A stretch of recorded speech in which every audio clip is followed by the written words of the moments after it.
പൊന്നാറിന്റെ shop Chottur ഒരു തൊയ്യെന്ന് പറഞ്ഞത് ഒരു എന്നെ കാണുമ്പോണ്ടല്ലോ ഇത് ഹജ്ജിന് പെരേന്നിട്ട് ഇറങ്ങിയ പാട് ഞാൻ പറഞ്ഞേ യൂട്യൂബ് ആജോ മക്കളെ എന്ന് പറഞ്ഞതിന്റെ പേരില് സോഷ്യൽ മീഡിയ പല പ്ലാറ്റ്ഫോമിലും ശത്രുക്കളടക്കം ഉണ്ടാക്കിയ വ്യക്തി ഞാൻ.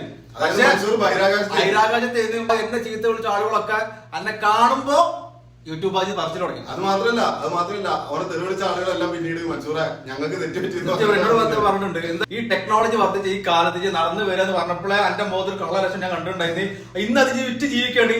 ഈ റമദാൻ മാസത്തിൽ പുണ്യമാക്കപ്പെട്ട ഈ ലൈലത്തുൽ ഖദറിന്റെ ഈ സമയത്ത് അവസാനത്തെ 10 ജി ഒന്ന് ചോര നീരാക്കി അധ്വാനിച്ചോ ഉത്തരേന്ത്യൻ നബിയായിട്ട് മാറിട്ടോ.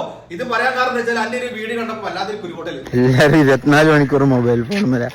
ഇങ്ങനത്തെ മക്കളെ ജമാനിൽ കാണാൻ കിട്ടുമോ?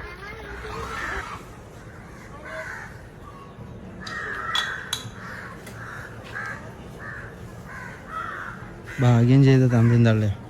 നല്ല സന്ദേശമാണ് കൊടുക്കുന്നത്. കാരണം കുട്ടികൾ മൊബൈൽ ഫോൺ ഉപയോഗിക്കാൻ പാടില്ല. മൊബൈൽ ഫോൺ വരാൻ മറ്റേ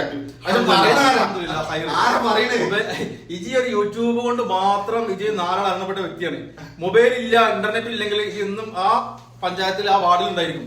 അങ്ങനെ എനിക്ക് പറഞ്ഞ ഒരു അവകാശം ഇല്ല, യാതൊരു വിധ ക്രെഡിബിലിറ്റി ഇല്ല. എനിക്ക് ക്രെഡിബിലിറ്റി ഉണ്ടെന്നുണ്ടെങ്കിൽ എനിക്കത് പറയാം. അതായത് ഇത്രയും ക്രെഡിബിൾ ആയിട്ടുള്ള ഒരാളാണ് ചെയ്യാവുന്നുണ്ടെങ്കിൽ ഈ പറയുന്നൊക്കെ ആൾക്കാര് എന്താ പറയാ, ആൾക്കാർ വെള്ളം തൊടാതെ വീഴും.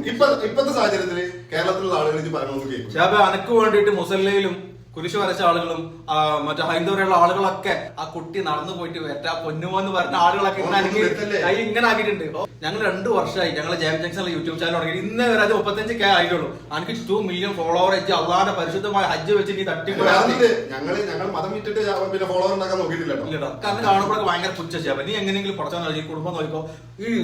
ഈ പരിപാടി ഉത്തരേന്ത്യയിൽ പോയിട്ട് സ്റ്റേജിൽ സലാത്ത് ചെല്ലിയിട്ടും എന്നെ കാണുമ്പോൾ ആൾക്കാർ സലാത്ത് ചെല്ലി ഈ ഒരു പ്രവാചക പരിപാടിയാണ്. ആറ്റക്കോയിന് അന്നൊക്കെ എനിക്ക് വളരെ ദേഷ്യമാണ്. അപ്പൊ ഷിയാബ് പറയാനുള്ളത് എന്താ അറിയോ, ഈ ആകാശത്ത് അല്ലെങ്കിൽ ആകാശത്ത് ഉയർന്നു പറഞ്ഞാലും നക്ഷത്രങ്ങൾക്കിടയിൽ കൂട് കൂട്ടിയാലും പടച്ചോന്റെ ഭൂമിയിൽ അന്നെ ഇറക്കാന് മലയാളികൾക്ക് അറിയാം. അത് അടുത്ത് തന്നെ ഇറക്കും ചെയ്യും. പരിപാടി നിർത്തിട്ടോ. കാണുമ്പോ പുച്ഛാണ്. നന്നാവും പ്ലീസ്.